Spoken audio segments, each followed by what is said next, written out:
स्वागत व्यूअर्स, आप देख रहे हैं आपका प्रोग्राम कहानी कुर्सी की। मैं हूं सौरभ शर्मा, आपके साथ हर्षवर्धन त्रिपाठी जी, विजय त्रिवेदी जी, अवधेश कुमार जी, समीर चौगांवकर साहब, सभी हमारे साथ बने हुए हैं।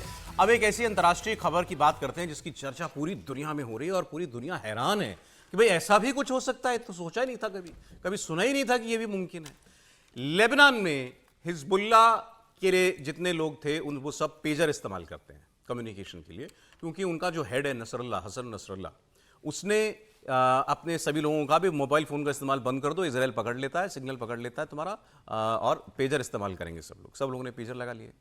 कल 3:45 पर हज़ारों पेजरों पर एक मैसेज आया, beep beep beep beep beep. जिन्होंने जहां जहां भी वो मैसेज खोला गया वहां हो गया धमाका, ब्लास्ट। अब सब लेबनान, हिजबुल्ला, ईरान, ये सब कह रहे हैं कि ये इजराइल ने करवाया है। इजराइल खामोश है, कुछ नहीं बोल रहा है। लेकिन अब अंतर्राष्ट्रीय अखबार जैसे न्यूयॉर्क टाइम्स हैं और लोग हैं, बड़े बड़े वहाँ के मीडिया हाउसेस, सब खुलकर कह रहे हैं कि इजराइल नहीं करवाया। तो अब थोड़ा सा इसको समझते हैं कि मामला क्या है। सबसे पहले आपको एक थोड़ा सा ज्योग्राफिकल बैकग्राउंड देता हूँ। मेरे साथ हमारे और सीनियर मेहमान हैं, वो मुझे करेक्ट करेंगे और ऐड करेंगे इसके अंदर। झगड़ा फिलिस्तीन का हम सब जानते हैं। इजराइल जो है वो 4 देश, उसकी सीमा 4 देशों के साथ लगती है। ये 4 देश हैं लेबनान, सीरिया, जॉर्डन, इजिप्ट। इन चारों के साथ वो पिछले कई दशकों में किसी ना किसी मौके पर जंग कर चुका है, जंगें हो चुकी हैं उसकी। फिलहाल किन देशों के साथ शांति है और किन के साथ अभी भी उसका झगड़ा है? इजिप्ट के साथ उसकी शांति है, जॉर्डन के साथ उसकी शांति है, लेकिन सीरिया और लेबनान के साथ उसकी लड़ाई चलती है। अब जब पिछले अक्टूबर में हमास ने हमला किया फिलिस्तीन के लिए इजराइल के ऊपर, उसके जवाब में जब ये जंग शुरू हो गई इजराइल और हमास के बीच में, तो लेबनान हमास के बचाव में आया। लेबनान ने अपनी तरफ से हमले करने शुरू कर दिए, और वैसे भी वो करता ही रहता है, इजराइल को परेशान करता ही रहता है। एक मैं आपको बताऊंगा हिजबुल्ला क्या है। हिजबुल्ला लेबनान की सिविल वॉर से उपजी एक मिलिशिया है। कुछ लोग उसको स्टेट विद इन स्टेट भी कहते हैं। वो वहां चुनाव भी लड़ता है, लेकिन वो लेबनान की ऑफिशियल आर्मी के अलावा अपनी एक आर्मी भी रखता है। उसकी आर्मी में माना जाता है कि 40-50 हजार लोग हैं रिजर्व्स मिलाकर के। और दुनिया में माना जाता है कि Hezbollah is the most heavily armed non state actor, most heavily armed. उसके पास 2 लाख से ज्यादा तो रॉकेट, मोटार, ये सब माने जाते हैं। उसके पास टैंक हैं, उसके पास ड्रोन है, पूरी फौज है उसके पास। जैसे किसी देश की फौज होती है, ऐसे उसके पास फौज है। तो वो लड़ाई लड़ता रहता है इजराइल के साथ, अभी भी उसकी लड़ाई चल रही है। अब इजराइल ने माना जा रहा है कि उसको सबक सिखाने के लिए एक तरीका निकाला। ये पेजर कहां बने थे? मैंने आपको बताया कि हसन नसरल्ला ने इसके हिजबुल्ला के चीफ ने आप कहा अपने लोगों से कि पेजर रखिए। तो हिजबुल्ला ने पेजर का ऑर्डर दिया ताइवान की एक कंपनी को, उसका नाम है अपोलो गोल्ड। उसका स्टेटमेंट अब आ गया सामने कि भाई ताइवान से खरीदे, तो फिर ऐसा कैसे हो गया? अब आप सोचिए, इजराइल ने अगर ये किया है तो कितनी दूर की सोचता होगा इजराइल, और कितनी दूर की प्लानिंग करके चलता होगा। ये ऑर्डर पिछले 1 से 2 बरस के बीच में दिए गए। पेजर डिलीवर कर दिए गए लाखों की, हजारों लाखों की तादाद में। अब जो गोल्ड जो कंपनी है अपोलो गोल्ड, उसके मुखिया ये कह रहे हैं कि हमने ये पेजर नहीं बनाया था, ऑर्डर हमको जरूर मिला था लेकिन हमने बनाया नहीं था। फिर किसने बनाया था? उन्होंने कहा कि यूरोप की एक कंपनी है, एक डिस्ट्रीब्यूटर है, वो पिछले 3 साल से हमारे साथ कारोबार कर रहा है, और उसने कहा कि मैं आपका पेजर खरीद करके भी बेचूंगा, लेकिन मैं अपना पेजर भी बनाऊंगा, मुझे उसमें आपकी कंपनी का नाम इस्तेमाल करना है। जैसे हमारे यहां भी होता है, जूता, कपड़ा, हर कोई बनाता कोई और है, बड़ी कंपनी का उस पर लोगो लगा दिया जाता है, वो उस लोगों से बिकती है। उसने यही किया कि अपोलो गोल्ड का नाम होगा, पेजर बनाऊंगा मैं। और उसने जो बनाए थे पेजर, वो हिजबुल्ला को डिलीवर किए गए। अब अखबार ये लिख रहे हैं कि उन सारे पेजर्स के अंदर बैटरी के बगल में थोड़ा थोड़ा एक्सप्लोजिव रख दिया गया था। सोचिए, बैटरी के बगल में एक्सप्लोजिव, और एक स्विच लगा दिया गया। टेक्निकल भाषा में स्विच का मतलब कि रिमोटली डेटोनेट किया जा सके इसको, कि मैसेज आएगा और ये फट जाए। तो एक्सप्लोजिव भी है, स्विच भी है, सब ये बम बने हुए पेजर हिजबुल्ला के लोगों को मिल गए। और कल 3:40 पर इजराइल में बैठे किसी व्यक्ति ने वो मैसेज डाला, जो इन सब के पास गया। जिसने वो मैसेज खोला, उनके हाथ में पेजर फट गया। कई लोगों ने, कई ऐसी ही बातें आ रही हैं कि किसी की जेब में रखा हुआ था तब भी फट गया। वहां के लोगों के जो अकाउंट छपे हुए हैं अखबारों के अंदर, सड़कों पर ऐसा लग रहा था जैसे सड़कों के ऊपर लाशें चल रही हैं। किसी का हाथ गायब, किसी का पैर गायब, खूनम खून सारी सड़कें हो गई हैं, और कई शहरों के अंदर ऐसा हुआ है। 9 लोगों की मौत हो गई, 3,000 से ज्यादा लोग घायल हैं, जिसमें से बहुत सारे क्रिटिकली इंजर्ड हैं, सैकड़ों लोग। और घायलों में सोचिए कौन है? ईरान के राजदूत जो लेबनान में है, वो भी यही पेजर इस्तेमाल कर रहे थे। ईरान के राजदूत। ईरान इसमें कहां आता है? हिजबुल्लाह की फंडिंग, हिजबुल्लाह को हथियार देना, ये सब काम ईरान करता है। हिजबुल्लाह का जो एक सबसे बड़ा लक्ष्य है वो है इजराइल का खात्मा, डिस्ट्रक्शन ऑफ इजराइल। वो अपने लिखता है अपने लक्ष्यों में। ईरान का भी यही गोल है, डिस्ट्रक्शन ऑफ इजराइल। तो आप सोचिए इतना बड़ा कांड इजराइल ने किया, जिसके बारे में कोई सोच भी नहीं सकता था कि ऐसा कुछ मुमकिन भी हो। सर, कुछ सुना इससे पहले ऐसा कुछ? नहीं, बिल्कुल ऐसा नहीं सुना, लेकिन ये आपने बहुत विस्तार से मतलब पूरी घटना को बता दिया, समझा दिया। और अब जो चिंता है ना, देखिए, एक तो पेजर को ही हम लोग चर्चा कर रहे थे कि पेजर जो है टेक्नोलॉजी आउट हो गई और उसको सेफ्टी के पर्पज से लेबनान ने यूज़ किया। और हिजबुल्लाह को भी आप समझेंगे, पेजर बता भी दीजिए, जो बच्चे देख रहे होंगे कि एक छोटा सा जो डिवाइस हुआ करता था, जो मोबाइल आए थे उससे पहले का एक स्टेप पहले का था, जिसमें मैसेज आया करता था कि भाई आपको किससे बात करनी है। वो डायरेक्ट आप बात नहीं कर सकते थे, लेकिन वो बहुत कम समय चला, क्योंकि उसके तुरंत बाद मोबाइल साइज सर बहुत छोटा साइज होता था। आजकल क्या कहेंगे, कोई पैकेट जो सिगरेट का पैकेट है उससे भी बहुत छोटा, उससे भी छोटा 1.5 इंच 2 इंच के बराबर का वो होता था। और उसमें एक वो शब्द सीमा थी जैसे आजकल जमाने में जाने, हाँ, ट्विटर की जैसे 40 है, उससे भी कम होता है। बेसिकली आप उस पे एक मैसेज डाल सकते हो, बस इतना सा, कॉल ऑन दिस नंबर, या ये काम, या वहां जाना है, वहां सामान उठाना, इतना मैसेज होता था। लेकिन वो टेक्नोलॉजी बहुत चली नहीं, क्योंकि उसके तुरंत बाद मोबाइल आ गए। तो आप सोचिए 25 साल पुरानी करीब ये टेक्नोलॉजी है जो आउट हो गई। तो हिजबुल्लाह ने क्यों यूज़ किया? क्योंकि हिजबुल्लाह तो आपने बता ही दिया, हिजबुल्लाह को कोई ऐसा नहीं है कि कोई भी उसको ख़त्म कर सकता। वो बहुत ताकतवर आर्मी और स्टेट विद इन स्टेट वाले लोग हैं, जिसके पास तमाम तरह के हथियार, तमाम तरह के लड़ाके और वो सब लोग हैं। और वो इजराइल से लगातार लड़ाई लड़ रहा है। ये मत समझिए कि आज इजराइल ने कर दिया, ऐसा नहीं है। वो एक दोबारा से हमला करने की जो कोशिश है वो रही, और ईरान को भी इसमें जोड़ कर रखे। अब दुनिया की चिंता क्या हो रही है कि ये जो लड़ाई है, क्योंकि सीरिया और लेबनान 2 खतरनाक कंट्री माने जाते हैं एक तरह से, तीसरा इजराइल है, और उसके ऊपर है ईरान। आप ईरानी राजदूत का जिक्र कर रहे हैं, तो ऐसा नहीं है कि ईरानी राजदूत केवल पेजर यूज़ करेंगे। वो पेजर हो सकता है हिजबुल्लाह के साथ कांटेक्ट के लिए रखा हुआ हो, बाकी वो मोबाइल भी यूज कर रहे होंगे। ईरान हिजबुल्लाह एक ही है, ये तो दुनिया में एक ही है। उनका मतलब फंडिंग एक तरह से ईरान कर रहा है। तो अब यदि ईरान इसमें इन्वॉल्व हो जाए डायरेक्ट इजराइल के खिलाफ, अभी वैसे वो चलता रहता है उनका धमाका, तो और क्या दुनिया के देश इसमें शामिल होंगे। और अभी हमारी हमेशा चिंता क्या रहती है, आप देखिए जो गाज़ा वाला मामला हुआ, गाज़ा फिलिस्तीन को लेकर, उसमें भी यही चिंता की थी कि दुनिया के दूसरे देश शामिल नहीं हो जाएं। रूस और यूक्रेन को लेकर भी यही हुआ कि जब अमेरिका और दूसरे देश आने लगे तो ये चिंता बढ़ी, क्योंकि अब हम क्या तीसरे विश्व युद्ध की तरफ बढ़ने की जो आशंकाएं होती हैं उससे पूरी दुनिया घबराती है। इसलिए पुतिन साहब भी भारतीय प्रधानमंत्री को कहते हैं कि भाई आप इसमें मीडिएट करें। 2-2.5 साल से एक यूक्रेन के साथ, अब आप समझिए यूक्रेन की हैसियत, आबादी, ताकत रूस के मुकाबले कुछ नहीं है, लेकिन उसके बाद भी वो 2-2.5 साल से लड़ाई लड़ रहा है। इसका मतलब दुनिया के दूसरे ताकतवर मुल्क उसको सपोर्ट कर रहे हैं। थोड़ा सा किसी ने सामने आ जाए, बिल्कुल थोड़ा सा इंडियन कॉन्टेक्स्ट इसमें आपको देता हूं कि भारत क्यों इसमें कहीं ना कहीं, मतलब भारत की चिंता हो सकती है। अभी 21 से 23 तारीख को नरेंद्र मोदी को यूएसए जाना है। उससे पहले भारत के अंदर अमेरिका के विदेश विभाग और उनके रक्षा विभाग के अधिकारी यहां पर आए हुए हैं, जो भारत के अपने समकक्ष लोगों के साथ चर्चा कर रहे हैं। 2+2 डायलॉग कहते हैं उसको।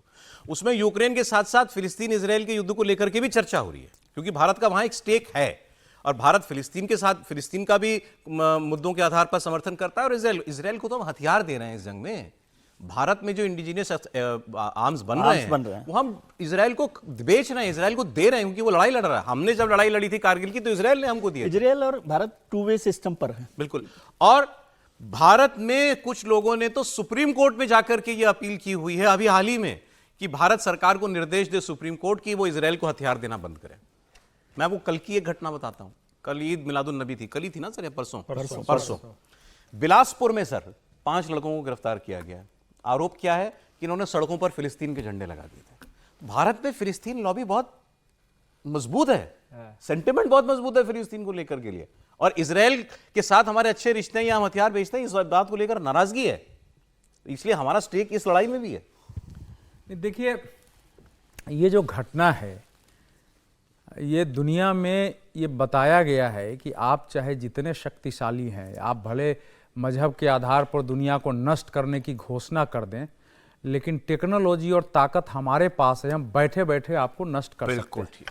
क्या है कि ये जो हिजबुल्लाह जो है ना, ये ईरान का जब ईरान से जब लेबनान की लड़ाई हुई थी 1982 में, तभी ये बना था, इजराइल से ही मुकाबला करने के लिए बना था।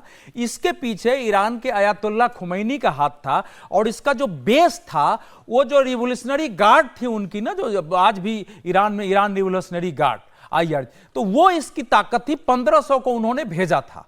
तो असल जो वार है वो ईरान और इजराइल के बीच है। ईरान कहता है जब जब ईरान ने चुनौती दिया तो एक न एक बड़े आदमी को, जो रिवोल्यूशनरी गार्ड के मेजर थे, हेड थे कर्नल सुलेमानी, उनको उनके ही घर में इजराइल ने उड़ा दिया।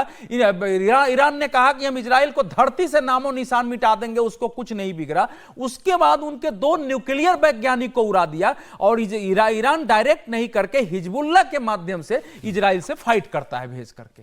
तो ये जो है ये सीधे ईरान को ही चेतावनी, जो आप बता रहे हैं, वो जो कंपनी जिसका आपने नाम लिया, उस कंपनी ने कहा कि भैया हमारा तो उसने केवल जो है ब्रांड लिख दिया था, बना तो बुडापेस्ट में था, वो हंगरी की राजधानी में, वहां जाके पता करो कि वहां कैसे हुआ है। हम क्यों जो है ऐसा काम सर, हजारों पेजर में एक्सप्लोसिव डालना, स्विच लगाना, दोनों चीज हुई है ना, कि या तो टेक्नोलॉजी बनाते वक्त हुआ ना। लेकिन इसमें जो आपने ईरान का जिक्र किया और सर ने भी किया, उसमें एक बात ध्यान रखिए, कल खुमैनी ने जिस तरह का जो कमेंट किया है उसको भारत के रेफरेंस में समझना चाहिए। आ रहा हूं। इस समय जैसे भारत के ईरान से बहुत अच्छे संबंध रहे हैं माना जाता है, क्योंकि अमेरिका और यूरोप के प्रतिबंध के बावजूद भारत ने ईरान के साथ अपने संबंध और व्यापार बनाए रखा है।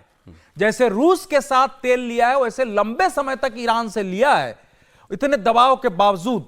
हमारे पोर्ट के उनके साथ है। लेकिन आयतुल्लाह खुमैनी की समस्या यह है कि जो हमारे पास सऊदी अरब, यूनाइटेड अरब अमीरात, ऐसे देशों से हमारे बहुत अच्छे रिश्ते हैं, उन देशों ने अपने नागरिक पुरस्कार दिए, उनका इस समय उनके साथ फाइट चल रहा है। तो वो एक इस समय अरब दुनिया 2 हिस्सों में बटी हुई ना सर। ये वो तो ऐसे तो शिया के, वो तो वैसे तो शियाइट कंट्री है, लेकिन उनकी कोशिश आयतुल्लाह खुमैनी की होती है कि हम दुनिया के मुसलमानों का जो है ईरान, लेबनान, ये सारे मुल्क जो हैं, ये सारे फिलिस्तीन के साथ मुद्दे पर इनके साथ हैं। बाकी जो अरब कंट्रीज हैं, UAE हो गया, सऊदी अरब हो गया, ये सब अमेरिका के साथ हैं। नहीं, वो तो वही बात है। नहीं, अमेरिका के साथ। और इसमें भी सुनिए, जिस इजराइल सऊदी अरब संयुक्त अमीरात में जो सामना सामनी थी, उसमें राजनयिक संबंध ट्रंप ने कायम करवाया। जिस ट्रंप को माना जाता है वो एक अद्भुत काम था दुनिया के इतिहास में कि इजराइल के साथ कैसे करा लिया। तो ये जो है, देखिए, इसमें इजराइल के मोसाद की भूमिका होगी, इसमें तो अब पूरी दुनिया मान रही है, यद्यपि अभी क्लियर नहीं है।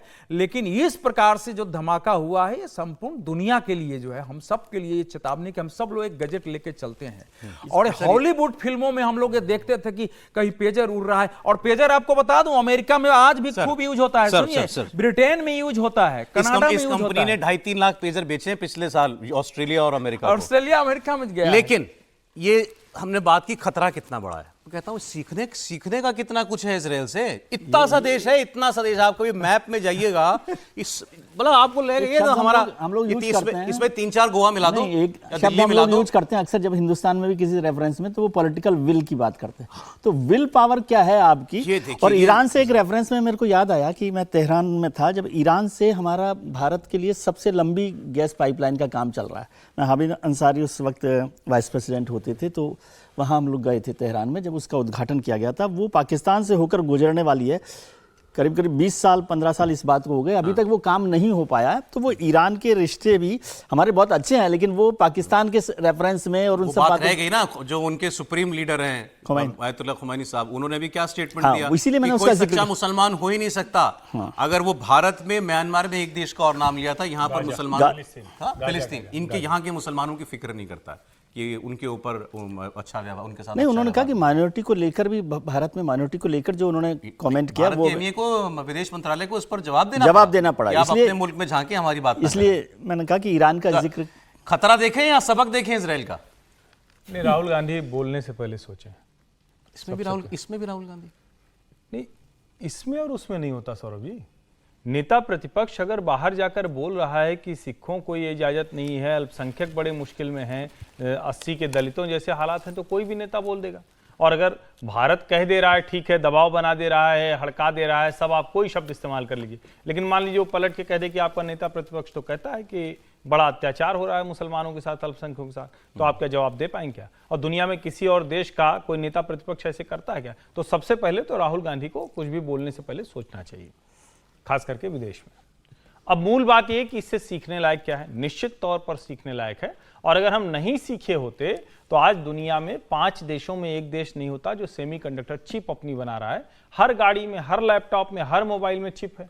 अभी तो आप इसकी चिप की ही बात कर रहे थे ना, हर गाड़ी में। हमारे यहाँ जब कोविड के बाद ताइवान से चिप आनी कम हो गई, चाइना से मैन्युफैक्चरिंग कम हो गई, तो पता चला कि साल 1.5 साल मिनिमम एक एक गाड़ी की वेटिंग हो गई। आधे से ज्यादा लोगों को समझ में नहीं आया कि आखिर ये क्या हो गया, सब जुगाड़ लगाने लगे, नेताजी को फोन करो, दरोगा जी को फोन करो, लेकिन मिलेगी कहां जब गाड़ी नहीं बन रही। हम उस दिशा में सोचने लगे हैं, और ये तो सच है कि इजराइल दुनिया में एक ऐसा उदाहरण है, देश छोटा है वो, लेकिन वो अपने इनोवेशन, अपनी रिसर्च, अपनी विल पावर और अपना दुश्मन पहचान कर उसमें जरा सी भी रियायत नहीं बरतना। बिल्कुल। अमेरिका का वो ऑल वेदर, ऑल टाइम, मतलब इसको कहते हैं कि एकदम गलबैया है, लेकिन उसको कोई चीज नहीं समझ में आती तो अमेरिका की भी सुनता नहीं है। बड़ा नाराज हो गए थे जो बाइडेन जब गए थे, नाराजगी बहुत दिखाई, लेकिन उसने कहा कि हमारा दुश्मन जो है हम उसको तो नहीं छोड़ सकते। भारत को इस बात का तो सबक लेना चाहिए। और दूसरा भाई, अब जरा ये डॉक्टर बताते थे यहां मत रखा कीजिए, हाँ, तो फोन ऑन जेब में भी जरा न रखिए, फोन हाथ में रख के वो बोलिए जो अभी आप मुझे ब्रेक में कह रहे थे, made in India. Made in India, बिल्कुल, ये बिल्कुल अंतिम विकल्प वही है, मेड इन इंडिया पर आ जाइए। हार्डवेयर तो कम से कम भारत का हो ही हो, सॉफ्टवेयर तो मान लीजिए कोई कंपनी होगी, कोई मेरा ऐप फोन होगा, मेड इन अलग इंडिया बात है, मेड इन इंडिया है। नहीं ठीक है, सबक आने और वाले खतरे समय में दोनों सब हैं इसमें। उसी दिशा में। इजराइल के लिए, इजराइल से जो कुछ है, ये पूरी घटना है वो सबक और खतरे दोनों के लिए, आगाह करने के लिए भी है कि हमें मतलब हमेशा सतर्क रहने की जरूरत है। कौन सी चीज कब क्या होगी, दोस्ती और दुश्मनी में है ना, लाइन थोड़ी सी बारीक होती जा रही है। लेकिन इजराइल को जिन लोगों ने कहा कि इस दुनिया के नक्शे पर नहीं रहने देंगे, देखिए पिछले दिनों हमने एक लाइन बोला था, जब फिर से पैदा दोहरा हुआ देता इजराइल लड़ ही रहा है। नहीं, वो तो भारत हमेशा के ही लोगों लड़ के रहा लिए फिर दोहरा देता हूं कि द्वितीय विश्व युद्ध के पहले दुनिया में फिलिस्तीन नाम का कोई देश नहीं था। जानबूझ करके एक देश को क्रिएट किया गया। ये ट्रोल होंगे आज। और आज जो इजराइल है, देखिए इजराइल जो है वो किसी ने उसको जमीन दी नहीं है, यहूदियों ने उस जमीन को खरीद करके अपना देश बनाया है, जो आज कह रहे हैं। ये ध्यान रखने की जरूरत है, जो हमारे देश में भी कर रहे हैं। तो फिलिस्तीन को किन लोगों ने क्रिएट किया, क्यों क्रिएट किया, उनका भी दुनिया में लक्ष्य क्या है, ये समझने की जरूरत है। ठीक है सर, ब्रेक लेना पड़ेगा यहाँ पर, लेकिन बहुत इंटरेस्टिंग खबर थी और इतनी इंसाइट मिली मेहमानों से हमें। ब्रेक के बाद बात करेंगे। सबसे ज्यादा इंसाइट दिया, हम लोगों के लिए काम नहीं बचा, बेहतर तरीके से आपने पूरी इस घटना हम लोगों को- के लिए काम नहीं बचा। बधाई आज सर, तो जल्दी उठ जाओ तो पढ़ने का टाइम मिल जाता है। हाँ, ये आज ठीक है, आज आपने जब- तो तो मतलब हर्षवर्धन जी को धन्यवाद दें। हाँ, इनको नहीं, मोदी जी को धन्यवाद है। मोदी जी ने कहा था कि अपने सेहत पे काम करो।